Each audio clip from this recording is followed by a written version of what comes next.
Perikatan national கூட்டணியின் புதிய தலைவராக யார் நியமிக்கப்படுவார் என்ற எதிர்பார்ப்பு அரசியல் வட்டாரங்களில் அதிகரித்துள்ளது. இந்த கேள்விக்கு விடை வரும் ஞாயிற்றுக்கிழமை நடைபெறவுள்ள உயர்மட்ட மன்ற கூட்டத்தில் வெளிவரும் என்று தெரிவிக்கப்பட்டுள்ளது.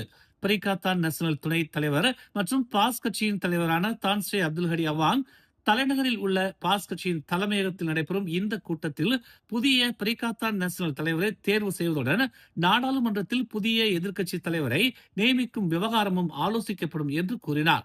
பெரிகாத்தான் நேஷனல் முன்னாள் தலைவர் மற்றும் பாகோ நாடாளுமன்ற உறுப்பினர் தான்ஸ்ரீ முஹிதீன் யாசின் கடந்த டிசம்பர் மாதம் இறுதியில் தனது பதவியை ராஜினாமா செய்ததை தொடர்ந்து கூட்டணியின் தலைமை மாற்றம் அவசியமாகியுள்ளது. இதையடுத்து பெரிகாத்தான் நேஷனல் தலைமையை பாஸ் கட்சி ஏற்கும் வாய்ப்பு அதிகம் என அரசியல் ஆய்வாளர்கள் கருதுகின்றனர்.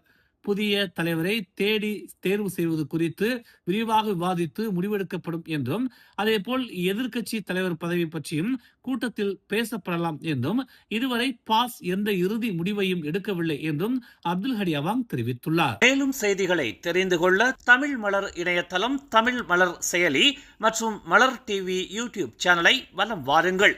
எங்களோடு இணைந்திருக்க மலர் டிவியை பதிவு செய்து கொள்ளுங்கள். உறவுகள் மகிழ்ந்திட விருப்பம் மற்றும் பகிர்வு சேவையை சொடுக்கிடுங்கள்.